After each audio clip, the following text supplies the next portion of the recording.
उत्तर प्रदेश के मेरठ में एक छोटा सा गांव है, लोहिया गांव। शांत, साधारण और बिल्कुल आम सा।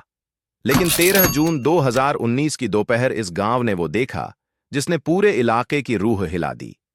दोपहर करीब 2 बजे का वक्त था। सुरेश नाम का एक आदमी खेतों के रास्ते कहीं जा रहा था।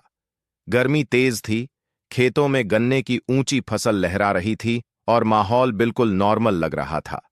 तभी सुरेश की नजर एक कुत्ते पर पड़ती है जो खेतों के बीच कुछ दबाए हुए इधर उधर घूम रहा था। पहले तो सुरेश ने ध्यान नहीं दिया, लेकिन जब कुत्ता उसके थोड़ा नजदीक आया तो सुरेश को कुछ अजीब लगा। वो आगे बढ़ा, ध्यान से देखा और उसी पल उसके पैरों तले जमीन खिसक गई। उस कुत्ते के मुंह में कोई खिलौना नहीं था, कोई हड्डी नहीं थी, बल्कि किसी इंसान की कटी हुई बाजू थी। एक इंसानी हाथ, खून से सना हुआ, ताजा। सुरेश के मुंह से चीख निकल जाती है।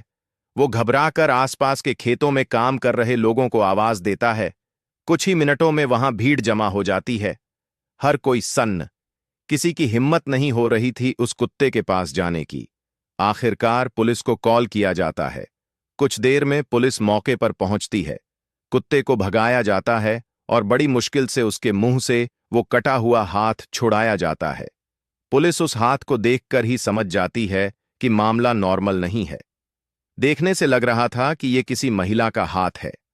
अब सवाल ये था कि अगर कुत्ता हाथ लेकर घूम रहा है तो बाकी बॉडी कहाँ है। पुलिस को शक होता है कि बॉडी कहीं ज्यादा दूर नहीं हो सकती, और यहीं से शुरू होता है एक छोटा सा लेकिन डरावना सर्च ऑपरेशन। आसपास के खेत खंगाले जाने लगते हैं।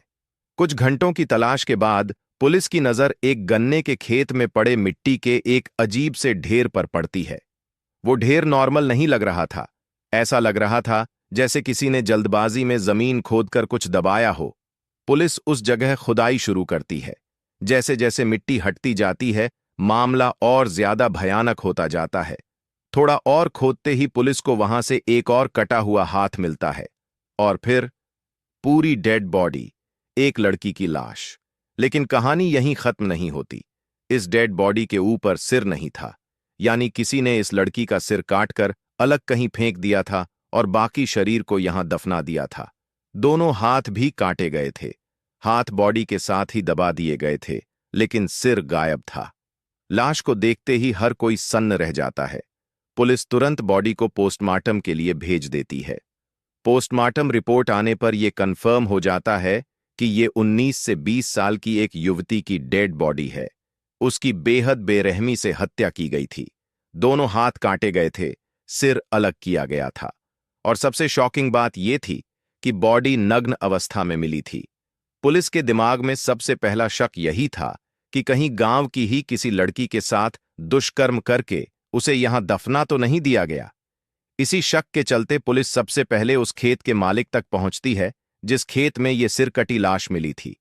पूछताछ में पता चलता है कि ये खेत शबी अहमद नाम के व्यक्ति का है। पुलिस उसके घर जाती है, पूरे परिवार से पूछताछ करती है, लेकिन वहां से कोई ठोस बात सामने नहीं आती। उसके घर से कोई लड़की लापता नहीं थी और न ही उसके परिवार वालों को इस डेड बॉडी के बारे में कोई आइडिया था। इसके बाद पुलिस लोहिया गांव में घर घर जाकर पूछताछ शुरू करती है। हर दरवाजे पर वही सवाल, क्या आपकी बेटी या बहन कहीं लापता है? लेकिन हर जगह से एक ही जवाब मिलता है, नहीं। अब पुलिस का शक और गहराने लगता है। पुलिस गांव के बाहर निकलती है और करीब 10 किलोमीटर के दायरे में आने वाले सभी गांवों में छानबीन शुरू कर देती है। मिसिंग रिपोर्ट्स चेक की जाती हैं, थानों के रिकॉर्ड खंगाले जाते हैं, लेकिन हैरानी की बात यह थी कि कहीं भी 19 से 20 साल की किसी लड़की के लापता होने की कोई रिपोर्ट नहीं मिलती। इधर पोस्टमार्टम रिपोर्ट से पुलिस को एक अहम क्लू मिला था। लड़की के दाहिने हाथ पर अमन नाम का टैटू बना हुआ था। अब यह टैटू पुलिस के लिए एक स्ट्रॉन्ग लीड बन सकता था। पुलिस के दिमाग में साफ था कि अमन या तो उसका प्रेमी होगा या फिर पति।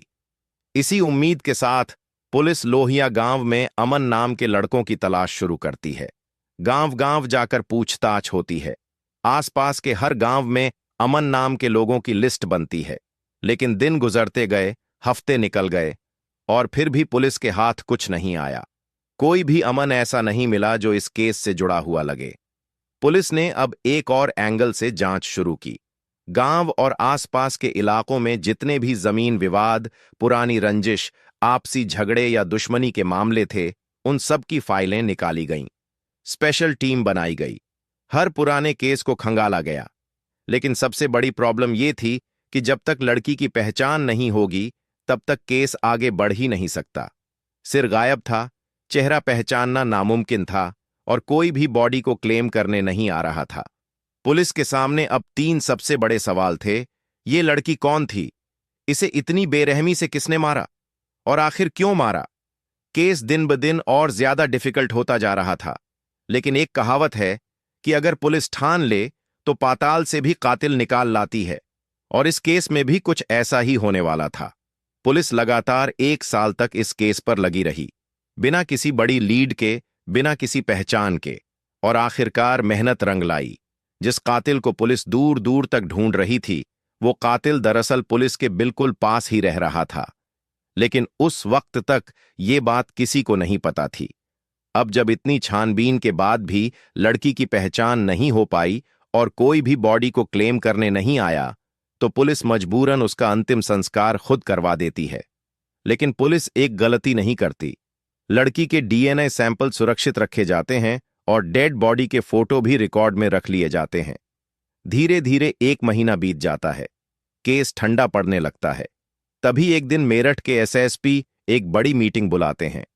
उस मीटिंग में मौजूद सभी पुलिस ऑफिसर्स से वो कहते हैं, हमने हर एंगल से जांच कर ली है, लेकिन एक एंगल अभी भी अनटच्ड है।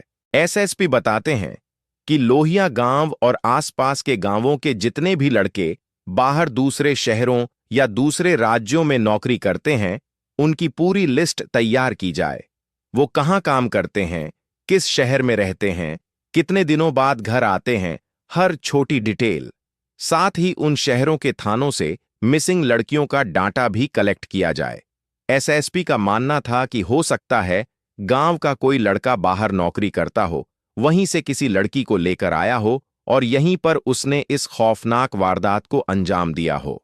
उस वक्त ये आइडिया थोड़ा रिस्की लग रहा था, लेकिन यही आइडिया आगे चलकर गेम चेंजर साबित होने वाला था। अब पुलिस की टीमें इसी दिशा में लग जाती हैं। ये काम आसान नहीं था। ये जांच दिनों की नहीं, महीनों की थी। गांव के बहुत से लड़के हरियाणा, दिल्ली, हिमाचल प्रदेश और पंजाब में काम किया करते थे। पुलिस ने सबसे पहले ऐसे ही सभी लड़कों की एक लंबी लिस्ट तैयार की। कौन किस स्टेट में काम करता है, किस शहर में रहता है, कहां किराए पर रहता है, हर छोटी बड़ी डिटेल निकाली गई। इसके बाद पुलिस की टीमें उन शहरों में पहुंचीं और वहां के थानों से मिसिंग रिपोर्ट का पूरा डाटा कलेक्ट किया गया। ये काम आसान नहीं था। दिन, हफ्ते और महीने गुजरते गए और इसी छानबीन में पुलिस को पूरा 1 साल लग गया। जब जून 2019 में लोहिया गांव से वो सिर कटी डेड बॉडी मिली थी, तब किसी ने सोचा भी नहीं था कि इसकी पहचान में इतना वक्त लग जाएगा। अब कैलेंडर बदल चुका था। मई 2020 आ चुका था। करीब करीब 1 साल बीत चुका था। पुलिस ने बाहर काम करने वाले लड़कों की पूरी प्रोफाइल तैयार कर ली थी और अब हर नाम को क्रॉस चेक किया जा रहा था। इसी दौरान पुलिस को एक अहम जानकारी मिलती है। लोहिया गांव के कुछ लड़के पंजाब के लुधियाना में जॉब करते थे। पुलिस वहां पहुंचती है और जिस एरिया में ये लड़के रहते थे, वहां के थानों से मिसिंग रिपोर्ट का डाटा निकलवाया जाता है और यहीं पर पुलिस के हाथ पहली सॉलिड लीड लगती है। लुधियाना से करीब 1 साल पहले एक लड़की लापता हुई थी। नाम एकता देशवाल। पुलिस तुरंत एकता देशवाल के घर पहुंचती है। परिवार वालों से पूछताछ होती है और जो कहानी सामने आती है वो चौंकाने वाली थी। एकता देशवाल की उम्र उस वक्त 19 से 20 साल के बीच थी। 1 साल पहले वो घर से किसी अमन नाम के लड़के के साथ भाग गई थी। सिर्फ भागी ही नहीं थी, बल्कि घर से ज्वेलरी और कैश भी लेकर गई थी। करीब 25 लाख रुपए के गहने और पैसे। अब जैसे ही पुलिस के कानों में अमन नाम पड़ता है, पूरे केस की तस्वीर अचानक हिलने लगती है। पुलिस को तुरंत वो टैटू याद आता है, हाथ पर लिखा हुआ अमन। शक और ज्यादा गहरा हो जाता है। बिना वक्त गंवाए पुलिस एकता देशवाल के परिवार का डीएनए सैंपल लेती है और उसे उस अनजान डेड बॉडी के डीएनए से मैच कराया जाता है। और रिपोर्ट आते ही पुलिस के हाथ पहली बड़ी सफलता लगती है। डीएनए 100% मैच करता है। मतलब 1 साल पहले लोहिया गांव के गन्ने के खेत से जो सिर कटी लाश मिली थी, वो किसी अनजान लड़की की नहीं थी। वो लुधियाना के मोती नगर इलाके में रहने वाली एकता देशवाल की डेड बॉडी थी। अब पुलिस के सामने कहानी का पहला चैप्टर क्लियर हो चुका था। अगला टारगेट था अमन। पुलिस बिना देरी किए एकता देशवाल के मोबाइल नंबर की सी डीआर निकलवाती है। कॉल डिटेल्स खंगाली जाती हैं और उन्हीं कॉल रिकॉर्ड से अमन का नंबर भी निकल आता है। अब टेक्नोलॉजी पुलिस के साथ थी। अमन की कॉल्स ट्रेस की जाती हैं, उसकी लोकेशन निकाली जाती है और कुछ ही घंटों की मशक्कत के बाद पुलिस अमन को पकड़ लेती है। पूछताछ में पता चलता है कि अमन लोहिया गांव का ही रहने वाला है। वो लुधियाना बस स्टैंड के पास एक दुकान में जॉब करता था। लेकिन यहां एक बड़ा सवाल खड़ा होता है। अगर अमन लोहिया गांव का ही रहने वाला था, तो गांव में की गई शुरुआती जांच में पुलिस को उसका नाम क्यों नहीं मिला? इस सवाल का जवाब अभी बाकी था और यही जवाब आगे जाकर पूरे केस को और ज्यादा खौफनाक बनाने वाला था। फिलहाल पुलिस अमन से सख्ती से पूछताछ शुरू करती है। अमन बताता है कि वो लुधियाना बस स्टैंड के पास एक दुकान में काम करता था। वहीं एकता देशवाल का भी आना जाना लगा रहता था। एकता बीकॉम की स्टूडेंट थी और साथ ही इवेंट मैनेजमेंट की जॉब भी करती थी। इसी वजह से वो अक्सर बस स्टैंड के आसपास के एरिया में रहती थी। यहीं पर अमन और एकता की पहली मुलाकात होती है। शुरुआत में बस हल्की फुल्की बातें, फिर कुछ दिनों बाद दोबारा मुलाकात। धीरे धीरे बातचीत बढ़ती है, दोस्ती होती है और फिर वो दोस्ती प्यार में बदल जाती है। एकता देशवाल और अमन की कहानी बहुत तेजी से आगे बढ़ती है। मुलाकात, दोस्ती और फिर प्यार, सब कुछ फास्ट फॉरवर्ड में चल रहा था। कुछ ही वक्त में दोनों एक दूसरे से शादी करने के सपने देखने लगते हैं। एकता अमन पर इतना भरोसा करने लगती है कि उसे अपने पेरेंट्स से भी मिलवा देती है। लेकिन यहीं से कहानी में पहला बड़ा झटका आता है। एकता के माता पिता को अमन बिल्कुल पसंद नहीं आता। ना पढ़ाई ठीक, ना कोई स्टेबल जॉब। उन्हें साफ दिख रहा था कि ये लड़का उनकी बेटी के भविष्य के लिए सही नहीं है, इसलिए वो इस शादी के लिए सीधा मना कर देते हैं। लेकिन एकता उस वक्त प्यार में पूरी तरह ब्लाइंड हो चुकी थी। उसे न घर की परवाह थी, न समाज की। उसने अपने हाथ पर अमन नाम का टैटू तक बनवा लिया था। उसके दिमाग में सिर्फ एक ही बात थी, अमन के साथ रहना, और इसी जुनून में वो एक बड़ा फैसला ले लेती है। अप्रैल 2019 में एकता अपने घर से गहने और कैश लेकर अमन के साथ भाग जाती है। रिपोर्ट्स के मुताबिक करीब 25 लाख रुपए का सामान वो अपने साथ ले जाती है। घर से भागने के बाद दोनों सबसे पहले करनाल पहुंचते हैं। वहां एक कमरा रेंट पर लिया जाता है। करीब 20 से 25 दिन तक दोनों वहीं रहते हैं। एकता को लग रहा था कि अब उसकी जिंदगी सेट है, प्यार जीत गया है। लेकिन असली नाइटमेयर अभी शुरू ही नहीं हुआ था। करीब 1 महीने बाद अमन एकता को अपने गांव लोहिया लेकर आता है। जैसे ही एकता वहां पहुंचती है, उसकी दुनिया एक झटके में टूट जाती है। वो देखती है कि जिस लड़के को वो हिंदू समझ रही थी, वो तो मुस्लिम परिवार से है। घर का माहौल, रहन सहन, सब कुछ अलग। एकता को उसी पल समझ आ जाता है कि उसके साथ बहुत बड़ा धोखा हुआ है। वो अमन पर बुरी तरह भड़क जाती है। उसे कहती है कि तुमने मुझे पहले क्यों नहीं बताया कि तुम हिंदू नहीं बल्कि मुसलमान हो।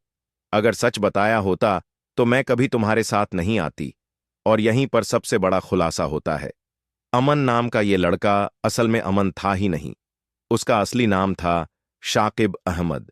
उसने अपनी पहचान छुपाकर, हिंदू बनकर एकता को अपने प्यार के जाल में फंसाया था।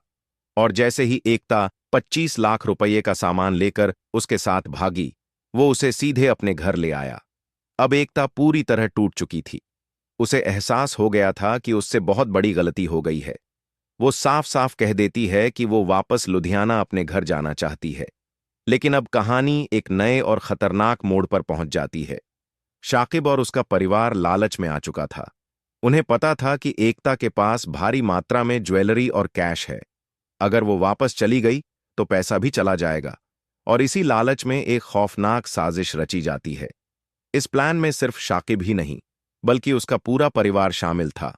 उसका पिता, उसका भाई, उसका एक दोस्त और कुछ रिश्तेदार। शुरुआत में वो एकता को प्यार से समझाने की कोशिश करते हैं। जब वो नहीं मानती तो अगला कदम उठाया जाता है। एकता को कोल्ड ड्रिंक दी जाती है, जिसमें पहले से नींद की गोलियां मिली होती हैं। कुछ ही देर में एकता बेहोश हो जाती है और यहीं से इंसानियत पूरी तरह खत्म हो जाती है। बेहोश एकता को खेतों की तरफ ले जाया जाता है। वहां पहले उसकी गर्दन काटी जाती है, फिर उसके दोनों हाथ काट दिए जाते हैं ताकि उसकी पहचान ना हो सके। इसके बाद उसके शव को गन्ने के खेत में दफना दिया जाता है, जैसे वो कोई इंसान नहीं बल्कि एक बोझ हो। 5 जून 2019 यही वो तारीख थी जब एकता देशवाल को बेरहमी से मारकर गन्ने के खेत में दफना दिया गया था। और इसके ठीक 8 दिन बाद 13 जून 2019 को सुरेश नाम के एक व्यक्ति ने खेतों में घूमते हुए एक कुत्ते के मुंह में कटा हुआ हाथ देखा था। उसी एक डरावने सीन से इस पूरे मर्डर मिस्ट्री का पर्दा उठना शुरू हुआ था।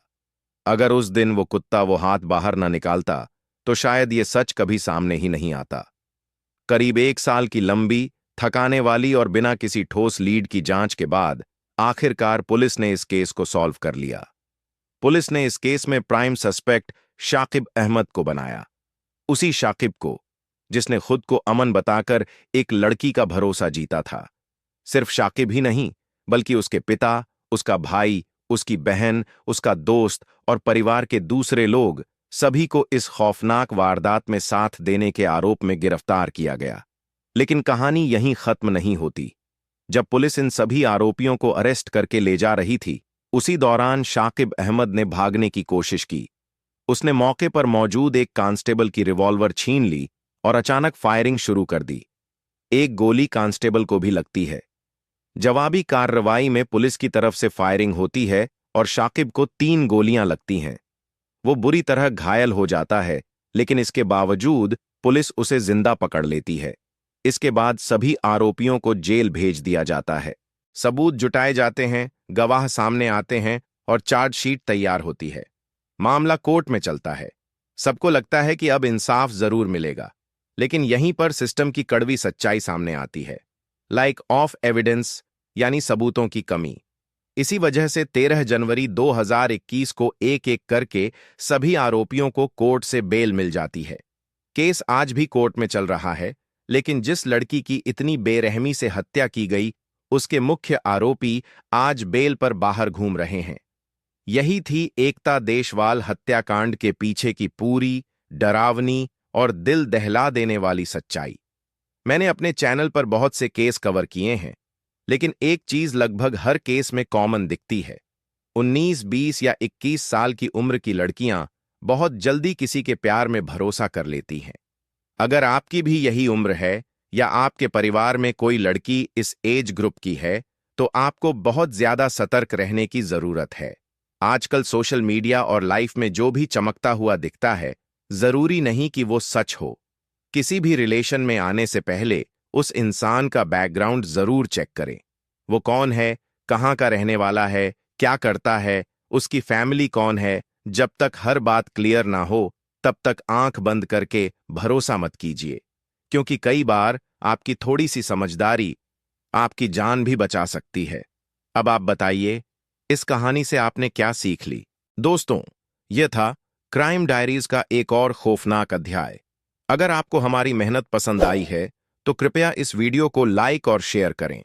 अगर आपने क्राइम डायरीज चैनल को अभी तक सब्सक्राइब नहीं किया है, तो कृपया जल्दी से चैनल को सब्सक्राइब कर लें। हमारी नवीनतम वीडियो की अपडेट के लिए बेल आइकॉन दबाएं और नोटिफिकेशन भी ऑन करें। क्राइम की दुनिया से जुड़ी ऐसी ही सच्ची कहानियों के लिए हमारे साथ जुड़े रहें। धन्यवाद।